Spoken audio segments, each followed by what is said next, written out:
what exactly is Nigel Farage's problem? Because it seems that there is one consistent factor amongst all of the problems that UKIP have had, the Brexit Party have had, now Reform are having, that all seem to have one common denominator, and that appears to be Nigel Farage himself. And it is not a secret that Nigel Farage has killed off more right-wing careers than the left has. It's not a secret by any stretch of the imagination. Before we begin, Islander 3 is on sale. Go and get it now. It's only going to be there for 2 weeks. It's the best thing you'll read this year, until the next issue of Islander, obviously. So go and get that now. So, Rupert Lowe has apparently been banished. He has been banished from the party for life after he crossed Nigel Farage by questioning his leadership. The Daily Mail has learned from, quote, senior Reform people are privately saying that Mr. Lowe will never be allowed back. One said, Rupert can complain all he likes, but he won't be getting the whip back. He has crossed Nigel, and the political world is littered with the bodies who have done that. And that's true. That is a true statement. Remember when Elon Musk endorsed Rupert Lowe, and of course condemned Nigel Farage. Elon Musk also retweeted various other things.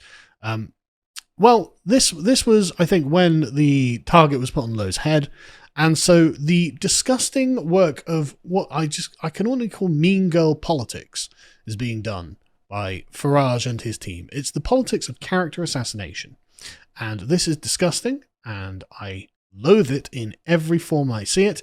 If someone has a problem with someone else, don't go poisoning the well. Address them directly. Be direct. Be a man, is how I would respond. So anyway, Rupert Lowe tweeted, I've been informed by a reliable source that senior Reform figures have been briefing journalists that I have dementia. In politics, as rough and tumble, I get that, but this is sick. What they're doing to me is disgusting. Yes, that is exactly true. They are deliberately now trying to create a narrative of smears. And again, if you listen to Rupert Lowe in interviews, it's very clear that this is obvious BS, right? I mean, he has more clarity than all the others combined, because and that's one of the problems. He actually can formulate arguments. Yes. Good questions. Yes. The philosophy of the issues. Because Rupert Lowe has a history of being a businessman where you have to be a clear communicator if you want people to understand what you want and to give you their money, right? So it's like Rupert does a great job giving his speeches in Parliament or wherever else at Reform conferences. And you can tell that someone feels upstaged. Exactly. He's very specific and detailed. He has an eye for details. He's not just throwing platitudes. That's correct. And so they just come out with just various, again, in the Telegraph, so the right-wing papers in Britain, quote, sources close to Mr. Farage claim that Mr. Lowe has drifted politically from the leader. Oh, right, that's interesting. Quote, being captured by the online radical right with myriad posts about mass deportations and other preoccupations. Is that really the online radical right, or is that actually the most popular position on the concept of immigration in the country? Right. So, I mean, this is a YouGov survey, only from last year.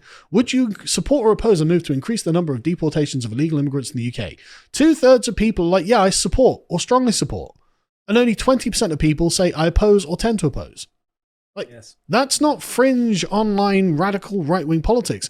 That's normal mainstream politics, you weirdos. Like fringe radical politics online, like Kanye West stuff, like that kind of nonsense. This is totally mainstream British. Is it even conservative? I imagine, let's actually, can we go to the politics on this? Yeah. So Labour supporters, that's 60%, nearly 58% of Labour supporters support or strongly support, deporting illegals. Even Liberal Democrats, are more than half agree. Even more than half of Liberal Democrats agree. Yeah. That we need to get rid of them. So, this is an online radical right. No, this is just normal politics. It is normal politics to deport illegal immigrants. And looks like the overwhelming majority of the reform base. Well, yeah. But it's not weird to want this. I mean, I love the idea that 1% of reform tend to oppose. Why are you supporting reform? What was that? So, 4% strongly oppose as well. But anyway, sorry, go on. No, it's just funny. Yeah, they strongly oppose it. Yeah. And so you may have seen this meme going around, right? Now, you might say, hang on a second, I don't recognize those people. Well, those people are all the people whose careers have been killed by Nigel Farage. basically. The most recent one at the bottom there you can see is Ben Habib, but there are loads of others. Frankly, there are loads of them I don't even know. This is Godfrey Bloom, top right. Yeah. Friend of the show and occasional guest, Godfrey Bloom. Douglas Carswell, again, another friend of the show. Kilroy Silk and various others, right? Look, again, people I don't even know, because Nigel Farage has been doing this for 30 years, right? And so what he wants is for Rupert Lowe to join that pantheon of people whose careers have been killed by him. And I'm not sure that's great, right? I mean, we can just go through it. So you remember Gwaine Towler? Gwaine Towler was the head of press communications for, UKIP and then Brexit Party and then Reform. He's been a Farage loyalist for decades now, known as the last great amateur in politics. And he came out defending Reform, saying, well, if we push complaints under the carpet, they'll be hell to pay after the allegations of bullying in Rupert Lowe's offices. Again, not by Rupert Lowe. Everyone's keeping that very specific. We're not saying that Rupert Lowe has bullied. They're just allegations in the offices. Often the problem isn't the offence, but the cover-up. Well, you've been covering up 3 months, Gwaine. Why did we have to wait 3 months? Why is this so politically convenient? And why are you naming Rupert Lowe when he doesn't appear to be the guy at the end of the actual allegations? But why are you doing it in the face of you getting canned by Zia Youssef? Because a couple of months ago, back in October, in fact it was, Gwaine just got sliced out. Oh no, we're professionalising the party. That means Gwaine Towler has to go? Like, he's got more experience than Zia Youssef. I mean, he's probably got more experience than Zia Youssef is old, right? Like, Gwaine Towler has been doing this for such a long time. He knows exactly what he's doing, and yet he's still supinely supporting them because, I guess, don't change the habit of a lifetime. But Ben Habib got shoved out of Reform because he criticised publicly the structure of the party. When's the party going to democratise? When's this happening? And even now they're claiming they're democratising, but I find it unlikely because there's a weird sort of loophole that they've included. I don't want to get into that now. But what happens after Ben Habib comes out with, again, reasonable criticism? Well, Nigel Farage acts like a child about it. And it's like, yeah, this is a champagne moment. Hip, hip, hooray, the sun has got his hat on. It's like, why are you acting like this? Like, why are you acting like Ben Habib has personally stolen your girlfriend or something? Like, all he did is say, look, we should probably democratise the party. And so Farage calls him bitter and twisted. I know Ben Habib. We had him on the show after you kicked him out. He's not bitter and twisted. Like, I'm friends with Ben Habib. I see him a lot. Like, bump into conferences, hang out with him when he comes over. Like, he's not bitter and twisted. He's just like, oh, why have I just been screwed? Why are you dragging my name through the mud because I made a reasonable criticism of your party? That's the question. And then you've got Catherine Blakelock. This is in 2019. The story is put out that I was fired by the Brexit Party. She's like, no, I couldn't be fired. I controlled everything from the shares to the bank accounts. I was put under enormous pressure to give my shares, and I did, and for no money. And then I was effectively barred from standing as an MEP or even a parliamentary candidate by the party I'd founded. And she says I was not treated very well. As in, Farage got her to hand everything over and then just kicked her out mercilessly. I mean, again, Catherine Blakelock, someone I know.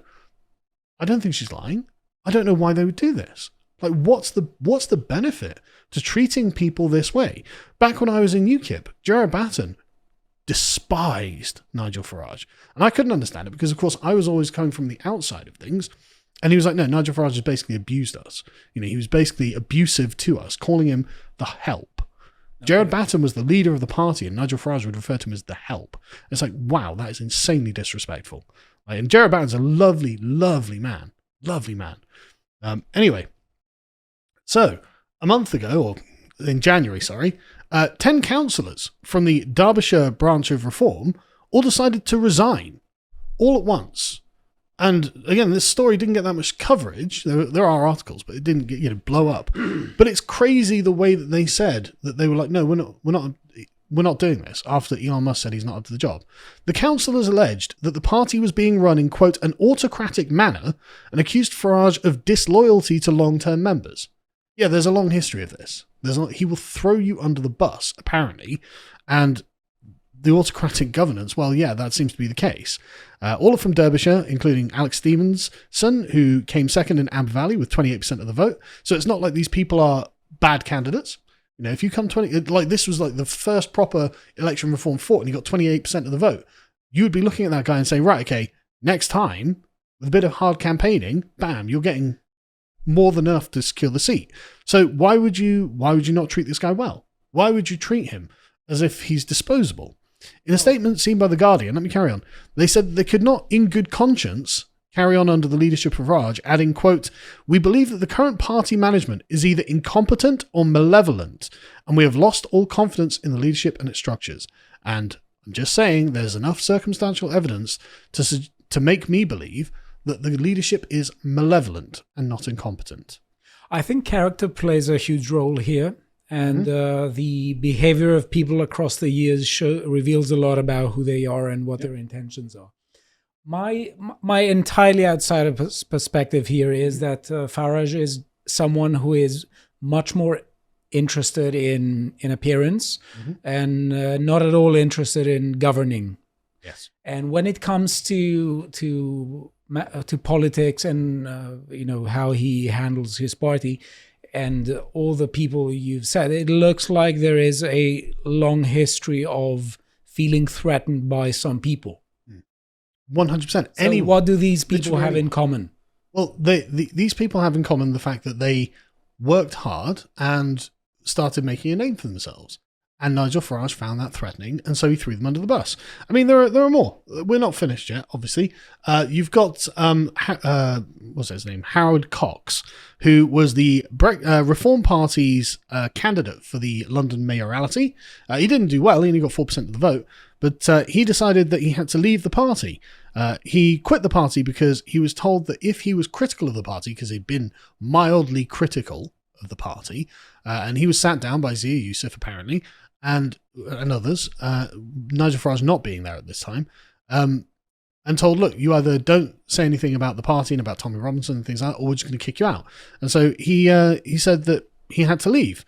Howard Cox spoke about quitting the party, claiming that Nigel Farage runs it like a dictatorship and does not allow people to think.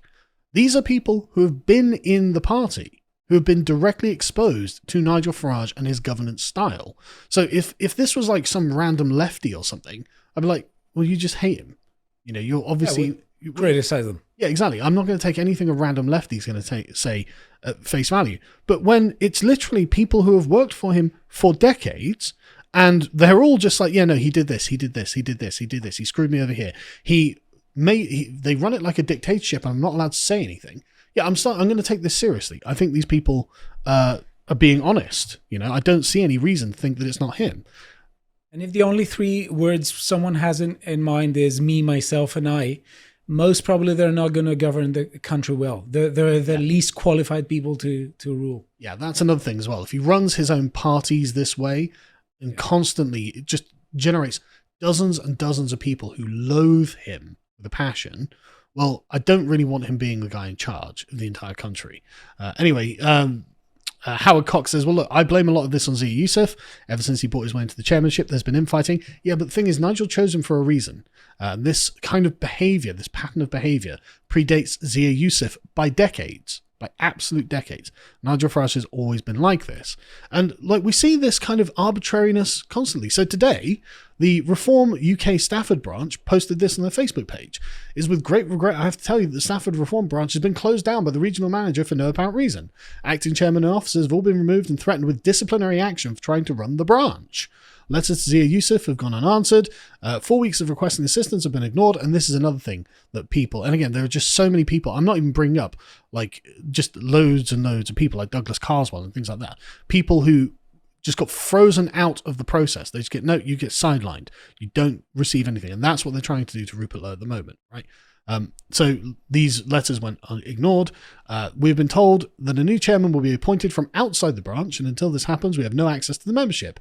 We've been trying to support candidates for the county council elections, but this is no longer possible. The growing evidence from around the country is that loyal active members of Reform are being removed for no apparent reason and replaced by appointees from Reform Central. I have no idea what is happening. Nigel seems to have lost control of the party he created. See, this is another thing. It's not that Nigel's lost control. This is what he wanted. He appointed Zia Youssef for a reason. He is allowing this to happen for a reason. And so anyway, they're going to close their page down because, of course, what else can they do? And so what we see here is a pattern of reputation destruction and centralization of control. We have seen this from his days in UKIP, from the Brexit Party and now here. And so this is a little, it's a 3-minute clip, but I really want to play the whole thing because I think it's absolutely eye-opening, by a man called Stephen Wolfe. Now, Stephen Wolfe was a UKIP MEP. You may have seen pictures of him knocked out because he was arguing with Mike Hookham over, this whole process, actually, the things that Nigel does to other people. And Mike Hookham punched him in the jaw and knocked him out and gave him a seizure. Right? But Stephen Wolfe was a really good chap from all accounts. So I joined UKIP after Stephen Wolfe left. But lots of people knew him, and they also know he's a really good chap, and he was a rising star because he's a clear communicator, seemed like a decent chap, and suddenly forced out of the party. And so he's going to explain exactly what happened to him, because again, tell me if this sounds like it's sounding familiar. When you see all this, does it all seem eerily familiar? Absolutely. I saw this build-up of the way that Nigel and Nigel's team, whether it's using the chairman or using certain selected individuals who led different parts of the party, to attack individuals that seem to rise through their talent or their skill to be able to be on a par with Nigel or seen as a threat to Nigel. In my case, I came in 2014. By 2016, people wanted me to take over as the new leader of UKIP. And only then were kind of the political dogs of war unleashed on me with false accusations I'd committed offences, false accusations that I was with various people despite being married. All of these were fed to the press to undermine me. And that led, unfortunately, to the massive row that occurred in the European Parliament that led to the injuries that led me to leave the party. But I wasn't the first. You see what he's using against Rupert Lowe at the moment, saying that we've had allegations of him committing various, I don't want to use the phrases against individuals. Well, certainly there are bullying allegations. There are allegations that Rupert Lowe threatened physical violence against A. Yusuf. It should be made clear that Rupert Lowe denies all those allegations. In fact, this morning he has written for the Telegraph as well and said there's no evidence, no substantive evidence of any of that. No, absolutely. Let's look at the way that this particular methodology that's used by Nigel Farage's team to undermine and get rid of them. In Kilroy Silk, if you go back to the days of 2004, Kilroy Silk, very famous Labour MP who was challenging Nigel for the leadership. At that time, they said that he was a threat to the party. Kilroy Silk had said that the party was unskilled, wasn't democratic enough, didn't have the organisation, words that seemingly are the same that Rupert Lowe said. What happened then is Kilroy Silk was undermined, and suddenly the chairman came out and said that we need to get rid of Kilroy Silk because he was no longer a member of the party that could be trusted. We couldn't work with him. Kilroy Silk, gone. David Campbell Bannerman, also an MEP at the time, wanted to become leader of UKIP at that time. Same sort of allegations. David Campbell Bannerman defected to the Conservative Party.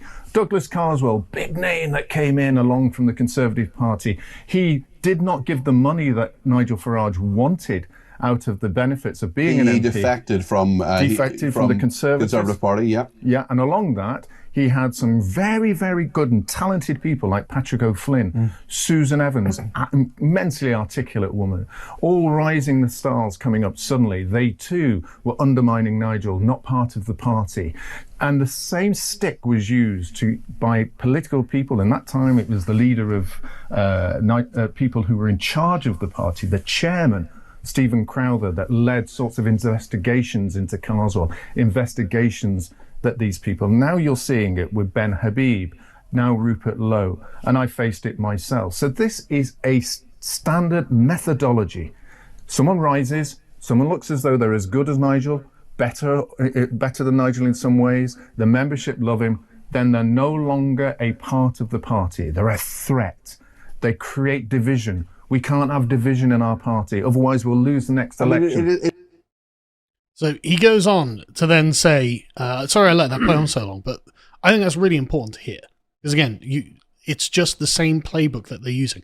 And it explains Isabel Oakeshot's, which is Richard Tice's girlfriend, her dagger-like smile where she's like, oh, poor, sweet Rupert, he's so naive, he's so silly. It's like, yeah, because they knew exactly what they were going to do to him. Right? They knew exactly what they were going to do to him. And Stephen Wolfe goes on to point out that they use essentially coercion. The Farage and others around him would use the power of selection. Say, look, you're not going to get a job as an MEP, so you're not going to get paid, you're not going to make money. if you don't do as we say, which keeps a lot of people in line. Well, if you're Rupert Lowe and you're independently wealthy, they can't use that threat on you. It's really not your problem. And so just to top this off, as one former UKIP candidate for Westminster put it, Paul Weston, Farage has revealed himself, again, people who know Farage, right? I'm not using people who don't know Farage. I'm using people who have worked with him for his entire career and have been in all of the parties with him. And so, like I said, this is a former candidate for Westminster back in 2010. Right? But this is a statement that Paul made today saying, quote, Farage has revealed himself as a pathologically unpleasant man.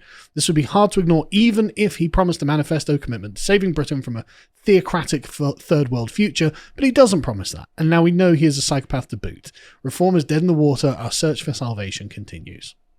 Islander issue 3 is now available to purchase from shop.lotus.com and is the next step in the story that we are telling with this magazine. For this issue, we have collected piercing and esoteric essays from the finest right-wing minds on the theme of our civilizational winter.